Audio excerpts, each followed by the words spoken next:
100 साल पहले महात्मा गांधी जी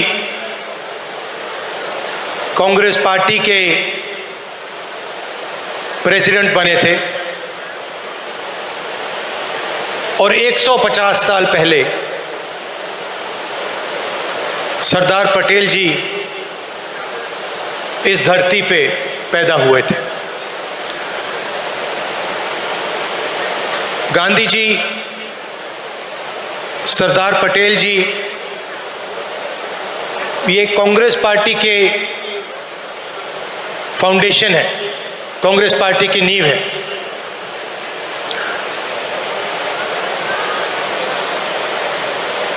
भाषण का मेरा एक प्लान था, मगर अजय लल्लू जी ने कुछ कह दिया तो अब मेरा प्लान डाइवर्ट हो गया है।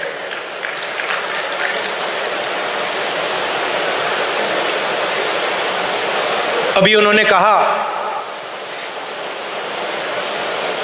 कि मैं पिछड़ों के लिए, दलितों के लिए, आदिवासियों के लिए, गरीब लोगों के लिए काम कर रहा हूं। वो सच है, मगर उन्होंने बात जोड़ी कि आने वाले समय में लोग मेरा नाम याद करेंगे और जैसे ही ये शब्द उनके मुंह से निकले तो मुझे एक बात याद आई।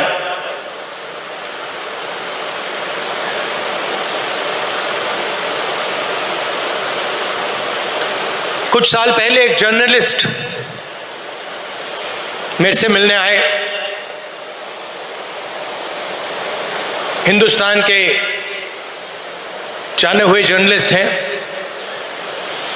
ऑफिस में बातचीत चल रही थी। उन्होंने मुझे बोला कि वो या मुशर्रफ जी या नवाज शरीफ के मित्र थे और उन्होंने मुझे बताया कि उन्होंने नवाज शरीफ या मुशर्रफ जी से कहा था कि अगर आप हिंदुस्तान और पाकिस्तान के बीच में शांति लाएंगे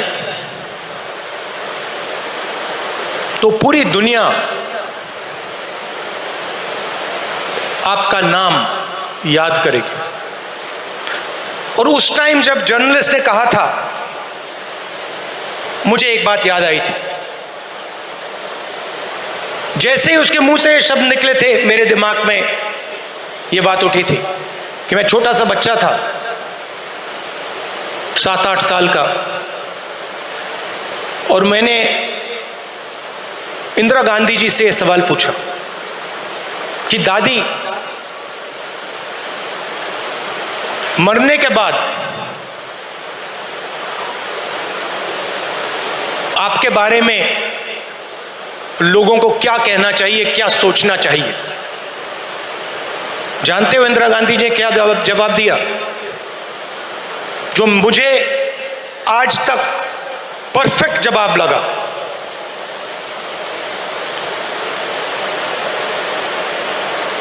उन्होंने कहा, राहुल, मैं अपना काम करती हूं,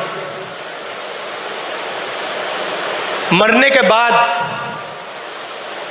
लोग मेरा क्या सोचें क्या ना सोचें, मुझे कोई फर्क नहीं पड़ता है। मुझे इंटरेस्ट अपने काम से है और अगर पूरी दुनिया मेरे मरने के बाद मुझे भूल जाए, वो भी मेरे लिए मंजूर है, अगर मैंने अपना काम पूरा किया। तो यही मेरी सोच है। लोग क्या सोचेंगे क्या नहीं सोचेंगे, मुझे कोई फर्क नहीं पड़ता। सच्चाई क्या है और मुझे क्या करना है, वो मैं करना चाहता हूं।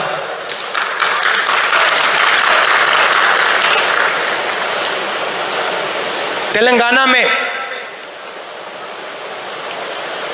हमने एक क्रांतिकारी कदम उठाया,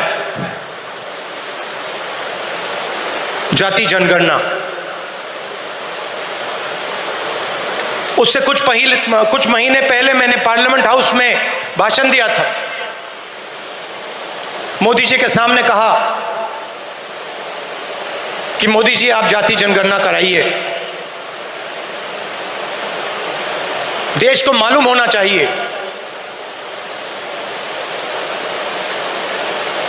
इस देश में दलित कितने हैं,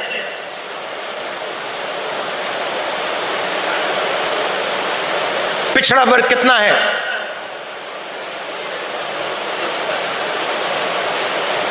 अति पिछड़ा कितना है, अति दलित कितने हैं, आदिवासी कितने हैं, माइनॉरिटीज कितने हैं, गरीब जनरल कास्ट के कितने लोग हैं।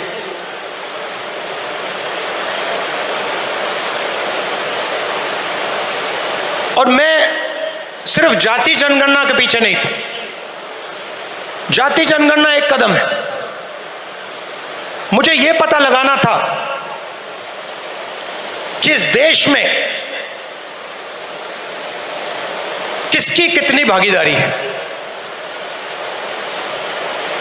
उस समय मैंने कहा था कि देश का एक्सरे होना चाहिए, पता लगाना चाहिए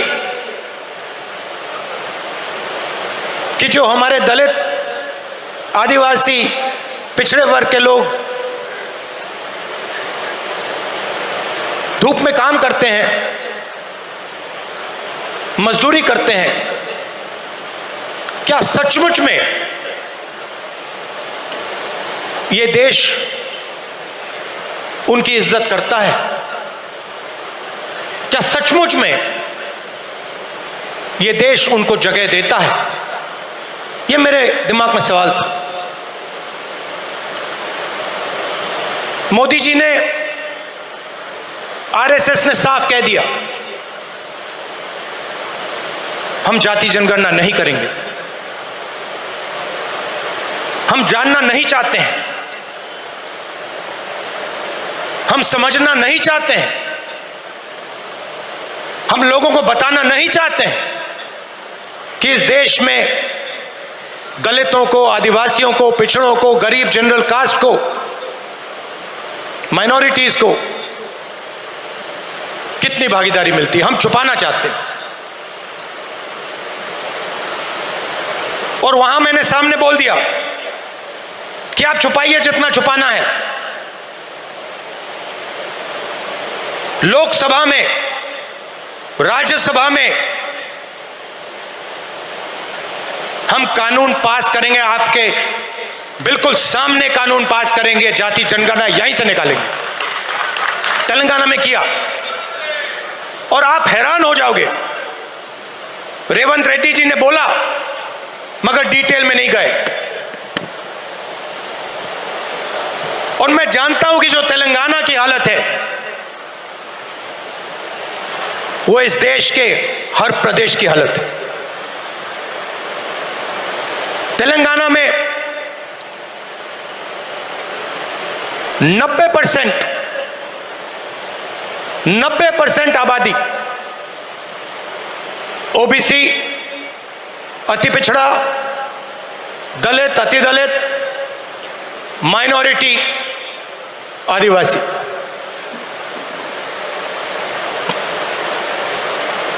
तेलंगाना का कॉर्पोरेट सेक्टर देखिए,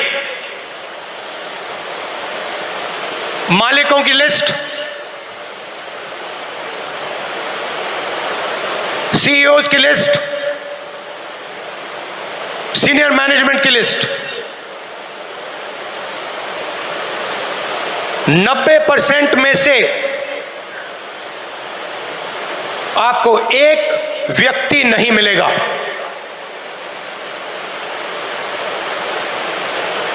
नब्बे % की भागीदारी तेलंगाना के कॉर्पोरेट सेक्टर में है ही नहीं।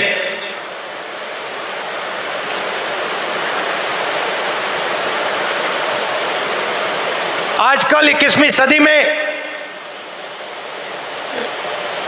मजदूर को गिग वर्कर कहा जाता है। वो घरों में खाना ले जाते हैं, घरों में खाना पकाते हैं, पिज्जा ले जाते हैं, अमेज़न की डिलीवरी ले जाते हैं, धूप में ले जाते हैं, सड़क पे मरते हैं। तेलंगाना में उनकी लिस्ट निकाली, सारे के सारे या ओबीसी या दलित या आदिवासी। अब तेलंगाना में जाति जनगणना ने एक बिल्कुल नया औजार दिया है। तेलंगाना में हम सचमुच में विकास का काम कर सकते हैं। तेलंगाना में हम पिन पॉइंट एक्यूरेसी के साथ भागीदारी के बारे में हर सेक्टर में आपको बता सकते हैं। और मैं खुश हुआ कि जाति जनगणना होने के एकदम बाद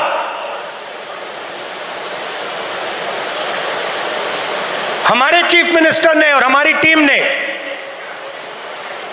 ओबीसी रिजर्वेशन को 42% तक पहुंचा दिया है।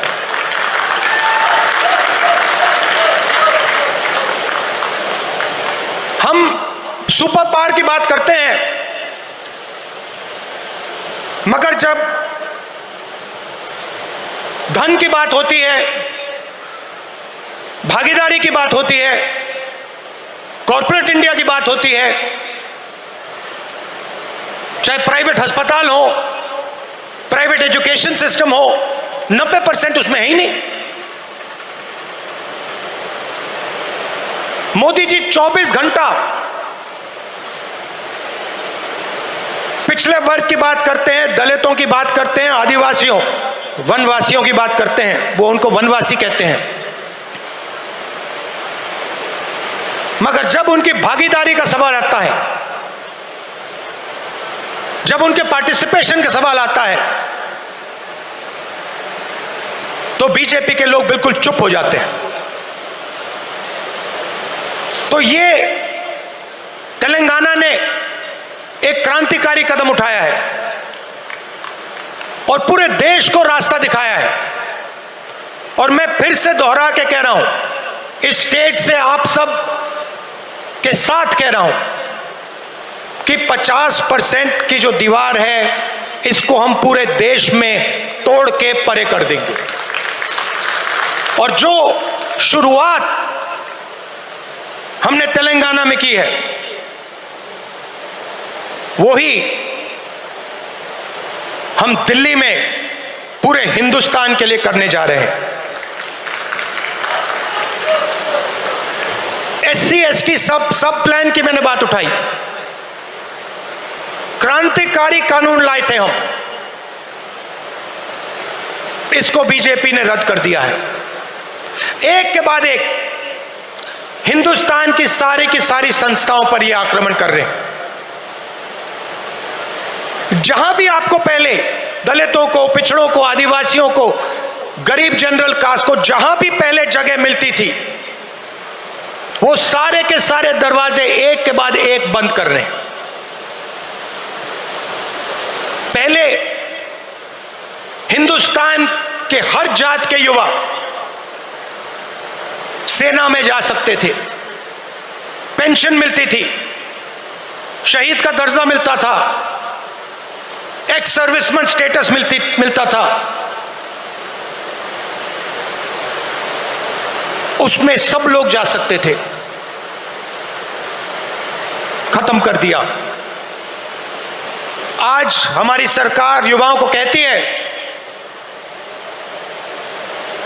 कि अगर आप युद्ध में शहीद होगे और अगर आप अग्निवीर हो, तो हम आपको ना पेंशन देंगे, ना शहीद का दर्जा देंगे। आपके साथ में जो लड़ रहा है उसको मिलेगा, मगर आपको नहीं मिलेगा। रास्ता किसके लिए बंद किया? गरीबों के लिए, गरीब जनरल कास्ट, दलित, पिछड़ा वर्ग, अति पिछड़ा वर्ग, आदिवासियों के लिए पहले पब्लिक सेक्टर हुआ करता था, उसमें हर जात के लोग जा सकते थे। Steel authority India, BHEL, BSNL, HAL, ये आप सबको, पूरे देश के युवाओं को रोजगार देते थे, अपॉर्चुनिटी देते थे। एक के बाद एक इनको बंद किया जा रहा है।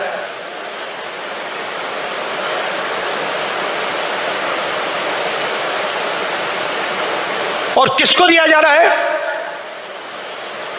अदानी और अंबानी को।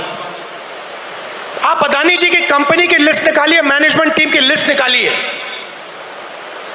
अंबानी जी की मैनेजमेंट टीम की लिस्ट निकालिए, बाकी कॉर्पोरेट्स की मैनेजमेंट लिस्ट निकालिए, आपको एक दलित, एक आदिवासी, एक पिछड़ा वर्ग का नहीं मिलेगा। तो 90% का कुछ बचा ही नहीं। 90% के लिए मजदूरी, बेरोजगारी, और हिंदुस्तान के सारे airport, ports, defence industry, cement industry, जो भी चाहते हैं अदानी जी को। छत्तीसगढ़ में माइन चाहिए, बस्तर में माइंस चाहिए, मिलेंगी। झारखंड में माइंस चाहिए, बिहार में माइंस चाहिए, मिलेगी। बंबई का एयरपोर्ट चाहिए, ले लो। लखनऊ का एयरपोर्ट चाहिए, ले लो। डिफेंस इंडस्ट्री चाहिए, ले लो। HAL को परे करो, BHEL को परे करो, बनाओ जो बनाना है। तो सारा का सारा धन, सारी की सारी अपॉर्चुनिटीज 90% से छीनी जा रही है। पहले नरेंद्र मोदी अमेरिका गए, याद है आपको, गले लगे थे, याद है? इस बार गले लगने वाली फोटो देखी आपने? देखी? कहां गायब हो गई? राष्ट्रपति ट्रंप ने ऑर्डर दिया,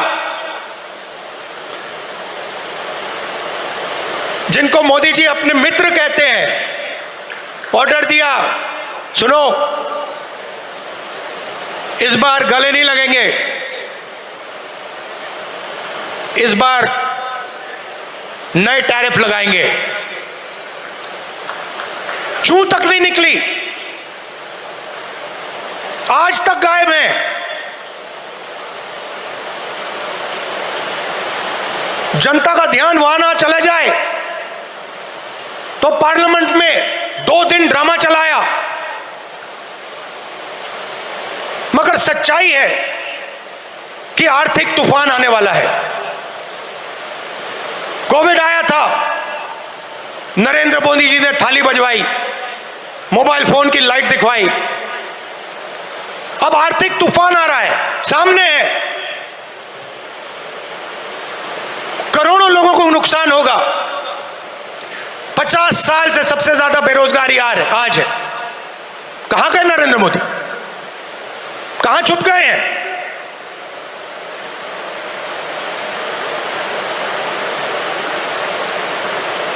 बांग्लादेश का राष्ट्रपति उल्टा बयान देता है और नरेंद्र मोदी जी उसके साथ बैठे हुए हैं, चुप, एक शब्द नहीं निकलता मुंह से। कहां गई 56 इंच की छाती?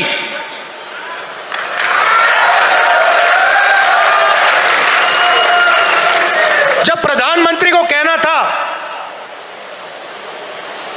इंदिरा गांधी से एक बार किसी ने पूछा, डू यू लीन लेफ्ट और राइट, मतलब आप दाएं लीन करती हैं, बाएं लीन करती हैं? इंदिरा गांधी जी ने कहा, मैं हिंदुस्तान की प्रधानमंत्री हूं, मैं ना दाएं लीन करती हूं ना बाएं लीन करती हूं, बीच में सीधी खड़ी रहती हूं। ये हमारे जो नए प्रधानमंत्री हैं, ये सीधा सामने मत्था टेक देते हैं। सच्चाई है हिंदुस्तान की, और विचारधारा की लड़ाई है।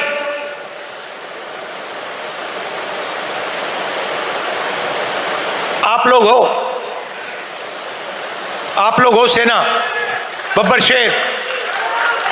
किसी ने कहा राहुल गांधी भारत जोड़ो यात्रा में चला। मैं आपसे सवाल पूछना चाहता हूं, क्या आपके बिना राहुल गांधी भारत जोड़ो यात्रा में चल सकता था क्या? तो आपको कहना चाहिए हम सब चले भारत यात्रा में और राहुल गांधी हमारे साथ चला था। आपकी शक्ति है, आपकी विचारधारा की शक्ति हमारी विचारधारा की शक्ति है, और देश आपको चाहता है। देश तंग आ गया है। आप देखना, बिहार के चुनाव में देखना, महाराष्ट्र के लोगों से पूछिए, आपको बताएंगे बीजेपी ने महाराष्ट्र में चुनाव कैसे जीता है। वो आपको बता देंगे किस प्रकार से जीता है। इलेक्शन कमीशन से हमने वोटर लिस्ट, महाराष्ट्र की वोटर लिस्ट हम पूछ पूछ के थक गए। आज तक इलेक्शन कमीशन हमें महाराष्ट्र की वोटर लिस्ट नहीं दे पा रहा है। यह सच्चाई है। मगर आने वाले समय में यहां पे बदलाव आने वाला है। लोगों का मूड दिख रहा है। तो विचारधारा की लड़ाई है, आपकी विचारधारा है, गांधी जी की विचारधारा है। क्या फर्क है इसमें और आरएसएस की विचारधारा में? सबसे पहले ये कॉन्स्टिट्यूशन जो है ये हमारी विचारधारा है।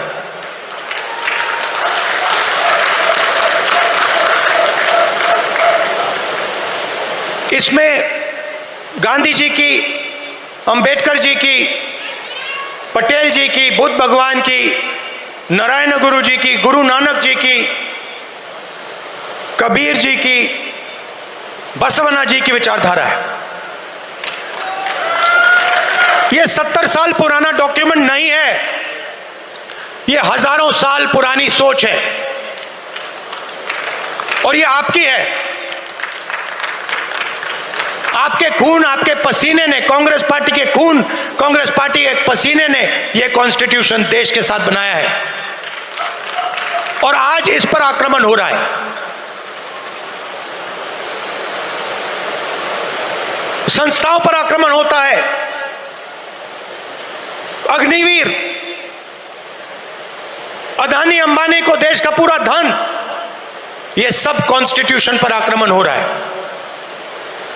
कॉन्स्टिट्यूशन में कहीं नहीं लिखा है कि हिंदुस्तान का पूरा धन 2-3 लोगों के हाथ में होना चाहिए। कॉन्स्टिट्यूशन में कहीं नहीं लिखा है कि हिंदुस्तान की हर संस्था में एक संगठन आरएसएस के लोग होने चाहिए। इस कॉन्स्टिट्यूशन में कहीं नहीं लिखा है कि हिंदुस्तान की सब यूनिवर्सिटीज के वाइस चांसलर आरएसएस के होने चाहिए। इस कॉन्स्टिट्यूशन में कहीं नहीं लिखा है कि हिंदुस्तान की दूसरी भाषाओं को, तमिल को, बंगाली को दबाया जाना चाहिए। कहीं नहीं लिखा है। मगर आरएसएस और बीजेपी रोज इस कॉन्स्टिट्यूशन पर आक्रमण कर रहे हैं, और इनको सिर्फ कांग्रेस पार्टी रोक सकती है, बाकी पार्टियां नहीं रोक सकती हैं। आप देखना, क्योंकि यह विचारधारा की लड़ाई है। जिस पार्टी के पास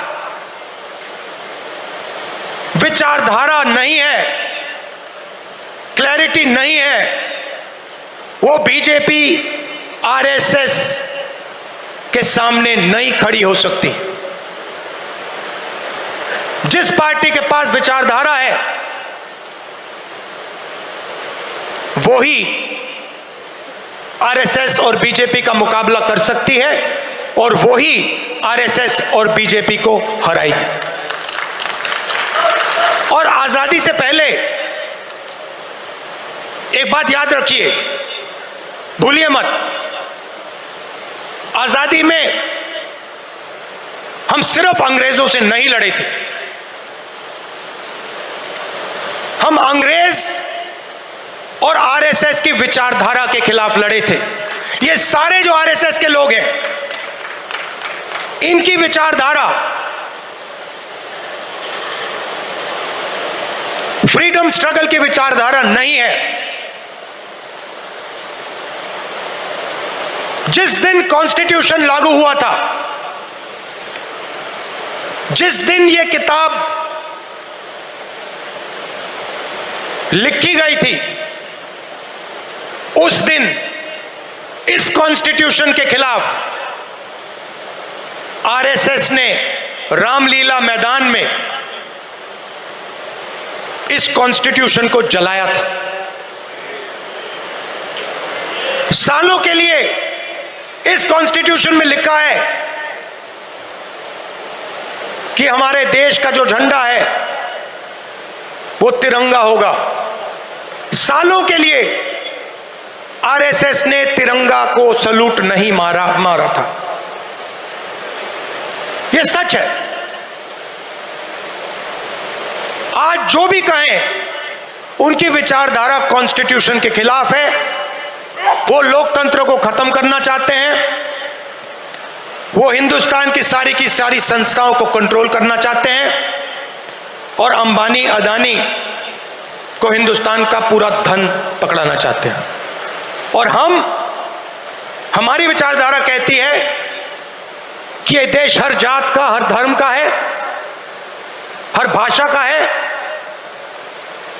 इस देश की संस्थाएं, इस देश के इंस्टीट्यूशंस किसी एक संगठन के नहीं हैं, कांग्रेस पार्टी के नहीं हैं, इस देश की जनता के हैं और इस देश की जनता को उन इंस्टीट्यूशंस पर कंट्रोल होना चाहिए।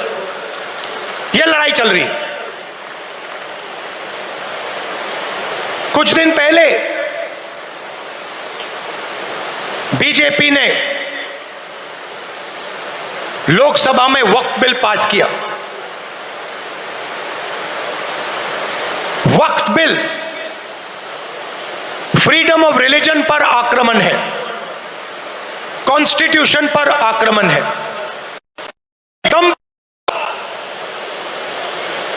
ऑब्जर्वर न्यूज़पेपर, उनका जो न्यूज़पेपर है, ऑर्गेनाइजर, सॉरी ऑब्जर्वर नहीं, ऑर्गेनाइजर में लिखते हैं कि अब जो क्रिश्चियन कम्युनिटी है, उनकी जमीन पर हम आक्रमण करने जा रहे हैं। मेरे सिख भाई हैं, आपके पास भी आएंगे, तो आप ये मत सोचिए कि ये आप पर आक्रमण नहीं है। और ये एंटी कॉन्स्टिट्यूशन है और anti freedom of religion act है, और ये देश के सब लोगों को मालूम होना चाहिए।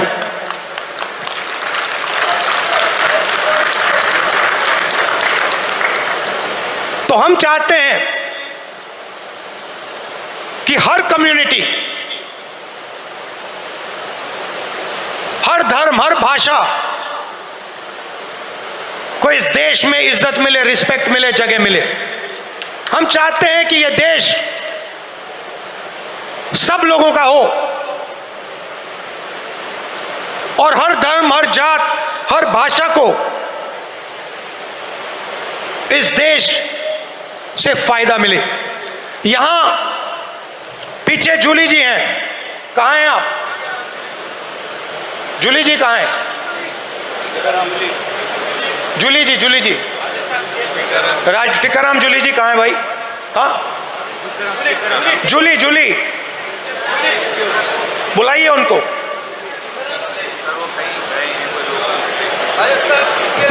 अच्छा, टिकाराम जूली हमारे सीएलपी हैं, राजस्थान के, दलित हैं,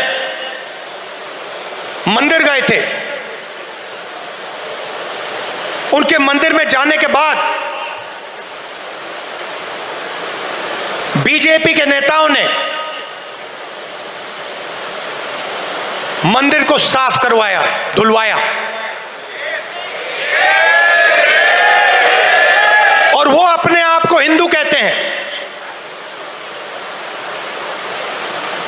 एक दलित व्यक्ति को मंदिर में जाने का अधिकार नहीं देते हैं, और जब जाता है तो फिर मंदिर को धुलवाते हैं। ये हमारा धर्म नहीं है, ये हमारा धर्म नहीं है।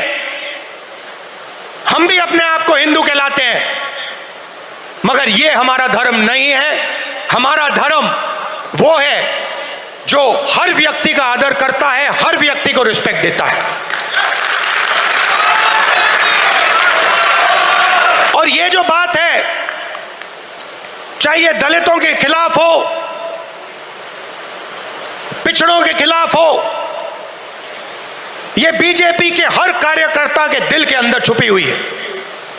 ये है आप में और उनमें फर्क। आपके लिए चाहे दलित हो, आदिवासी हो, पिछड़े हो, महिला हो, अल्पसंख्यक हो, आप सबकी रिस्पेक्ट करते हो। हमारा हर कार्यकर्ता हिंदुस्तान के हर व्यक्ति की रिस्पेक्ट करता है। उनके दिल में नफरत भरी हुई है। 21वीं सदी में वो कह नहीं सकते हैं क्योंकि कॉन्स्टिट्यूशन है, मगर दिल में जो उन्होंने जूली साहब के साथ किया वही वो आप सबके साथ करना चाहते हैं। ये उनकी सच्चाई है और लड़ाई इसी बात की है। हमारे लिए सब लोग इंसान हैं, सब लोगों से हम मोहब्बत करते हैं, सब लोगों की हम रिस्पेक्ट करते हैं। उनके लिए अलग अलग है। कोई दलित है, उसको मंदिर में नहीं जाना चाहिए। कोई मोची है, उसे सॉफ्टवेयर इंजीनियर नहीं बनना चाहिए। कोई गरीब किसान का बेटा है, उसे अंग्रेजी नहीं सीखनी चाहिए। ऐसा हिंदुस्तान हमें नहीं चाहिए और हम होने भी नहीं देंगे। आखिरी बात आपसे कहना चाहता हूं संगठन के बारे में। कांग्रेस प्रेसिडेंट वर्किंग कमेटी और पार्टी के सीनियर नेताओं की काफी मीटिंग हुई है और हम चाहते हैं कि जो हमारे डिस्ट्रिक्ट प्रेसिडेंट्स हैं उन्हें हम पार्टी की नींव बनाएं, और हम चाहते हैं कि उन्हें जो हमारे डिस्ट्रिक्ट प्रेसिडेंट्स हैं, डिस्ट्रिक्ट कमेटीज हैं, उन्हें पार्टी शक्ति दे, पावर दे और जिम्मेदारी दे। तो ये बदलाव हम कांग्रेस पार्टी में लाने जा रहे हैं। डिस्ट्रिक्ट कमेटी और डिस्ट्रिक्ट प्रेसिडेंट को हम पार्टी का फाउंडेशन बनाने जा रहे हैं।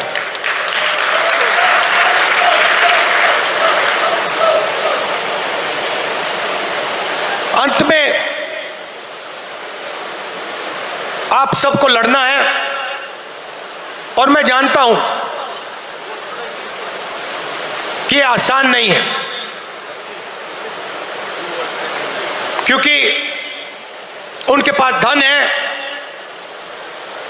उनके पास हिंदुस्तान के सारे इंस्टीट्यूशंस हैं, उनके पास सब कुछ है, मगर जीत हमारी होगी क्योंकि हमारे पास सच्चाई है और देश की जनता का प्यार है। तो घबराने की कोई जरूरत नहीं है। आप देखना आने वाले समय में कांग्रेस पार्टी, बीजेपी और आरएसएस का क्या करने जा रही है। अब मुझे पीछे से कह रहे हैं कि जो हमारे साउथ के लोग हैं उनके लिए अंग्रेजी में बोलना है, तो थोड़ा सा मैं अंग्रेजी में बोलता हूं। Brothers and sisters, the fight is about the Constitution. This Constitution was prepared by the Congress Party, by the people of India, by Mahatma Gandhi, Ambedkar, Jawaharlal Nehru, Sardar Patel ji, Ambedkar ji. This Constitution is under attack. This Constitution is an ideological document that reflects the ideology of the Congress Party. It does not reflect the ideology of the Sangh Parivar or the RSS. And that is why they are intent on destroying this Constitution and capturing all the institutions that emerged from it. It is our duty as Congress members to protect this Constitution, to protect the rights of every single Indian, all communities, all languages, all genders. It is our duty and our right because it is our ideology that is reflected in the Constitution. The BJP and the RSS are attacking our institutional framework, and they think that just because they are in power, they have huge amount of financial capacity that nobody is going to resist them. They are absolutely wrong. The Congress worker and the Congress party and the large mass of India's people are going to fight for this Constitution and are going to defeat the RSS and the BJP. I also said that a few days ago, the BJP and the RSS attacked the freedom of religion. The Waqf bill and the article that appeared in the RSS magazine, the organizer, where they said that they are now going to attack the land of our Christian brothers and sisters, are both attacks on the Constitution of India. And they must be seen in that light. I also spoke about the caste census and about how we have taken a tremendous step in Telangana, which has revealed a lot about the communities that are participating in different activities in the state. Finally, I would request all Congress members from all our states that it is your responsibility to defend the Constitution. It is your responsibility to defend the ideology of the Congress party. And I am proud that you do it every single day against great odds. Thank you very much. Namaskar.